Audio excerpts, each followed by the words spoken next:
संयुक्त अक्षर, संयुक्त अक्षर होते हैं हमारे क्षत्रज्ञ, क्षत्रज्ञ, ये 3 संयुक्त अक्षर होते हैं। संयुक्त अक्षर में 6, कै प्लस छ, इन दोनों वर्णों को मिलाकर के 6 बनता है। त्र, तय प्लस र, इन दोनों को मिलाकर के त्र बनता है। य, जय प्लस य, इन दोनों को मिलाकर के ज्ञ ज्ञानी ये वर्ण बनते हैं। अर्थात ये इन दोनों में, इन तीनों वर्णों में 2-2 वर्णों का सहयोग है, इसलिए इनको संयुक्त अक्षर कहा जाता है। अगला है अयोगवाह। अयोगवाह ना तो ये स्वर कहलाते, ना ये व्यंजन की गिनती में आते हैं। ये अलग होते हैं, जिन्हें व्यंजन वर्णों में ही गिना जाता है, लेकिन ये व्यंजन वर्ण नहीं होते हैं। अयोगवाह के अंदर अनुस्वार, विसर्ग, अर्धविसर्ग और यम वर्ण होते हैं। ये भी एक संस्कृत वर्णमाला के अंदर गिने जाते हैं। इनको भी संस्कृत वर्णमाला के अंदर प्रयोग किया जाता है। अयोगवाह के अंदर जैसे अनुस्वार, अनुस्वार के अंदर अंग, अंग जिसके ऊपर किसी भी वर्ण के ऊपर बिंदी जब लगाती है, बिंदु लगा दिया जाता है, वहां अनुस्वार का प्रयोग किया जाता है। जैसे ए के ऊपर बिंदी लगी तो अंग, कै के ऊपर बिंदी लगाई गंग, खे के ऊपर खंग, गै के ऊपर गंगा, जैसे गै के ऊपर बिंदी लगी तो गंगा, ए के ऊपर अंकुर, अंकुर। इस तरह से किसी भी वर्ण के ऊपर यदि बिंदु लगा दिया जाता है तो वो अनुस्वार का काम करता है, अनुस्वार वर्ण कहलाता है। विसर्ग, विसर्ग ए है, 2 बिंदु, ये जो 2 बिंदु हैं हमारे, इनको विसर्ग कहते हैं। इसका उच्चारण है के रूप में किया जाता है, ए है, इस तरह से इसका प्रयोग किया जाता है। ए है का प्रयोग करने पर, है का उच्चारण करने पर विसर्ग का प्रयोग किया जाता है। विसर्ग ए है, इस तरह से ये इसके चिन्ह है, विसर्ग के चिन्ह है 2 बिंदु, ये विसर्ग का चिन्ह होता है। किसी भी वर्ण के पीछे, किसी भी वर्ण के पीछे जब 2 बिंदु लगा दिए जाते हैं तो ये विसर्ग का चिन्ह होता है। इसका उच्चारण है के रूप में किया जाता है। अर्धविसर्ग, अर्धविसर्ग होता है आधा, आधा विसर्ग, जो किसी भी अक्षर के यानी कै और खे उसके आगे अर्धविसर्ग का चिन्ह लगा देते हैं तो उसर को ये अर्धविसर्ग, ये वाला जो चिन्ह है ये अर्धविसर्ग का चिन्ह कहलाता है।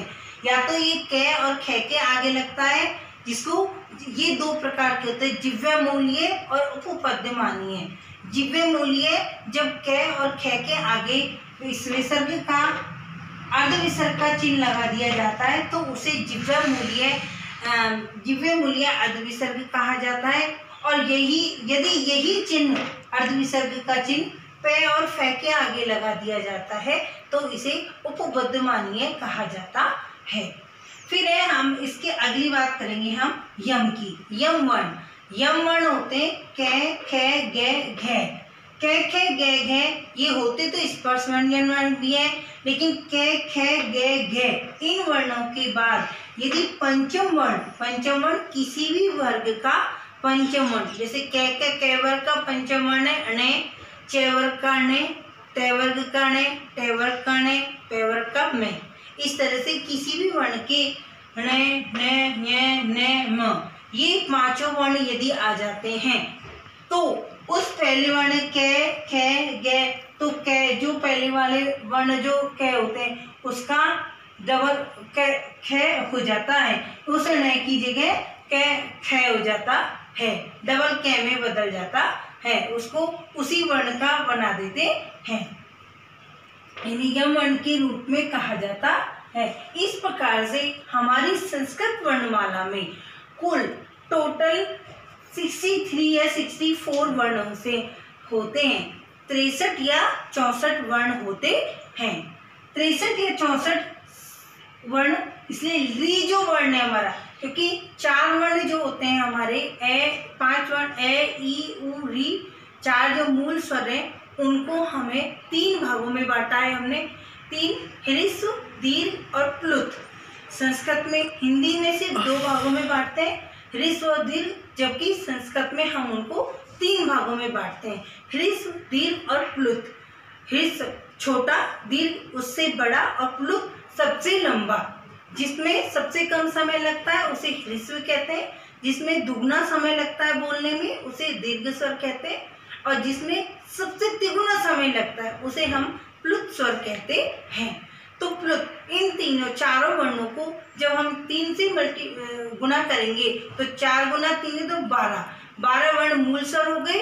एक हमारा री है, उसको ह्रस्व और प्लुत में गिना जाता है, उसका दीर्घ नहीं होता है, इसलिए 2 वर्ण वो गिने जाते हैं।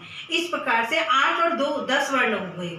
और इसे ए, आई, ओ, औ इनके दीर्घ वर्ण नहीं होते, ये सिर्फ ह्रस्व, ये सिर्फ दीर्घ, इनके ह्रस्व नहीं होते, दीर्घ और प्लुत होते हैं।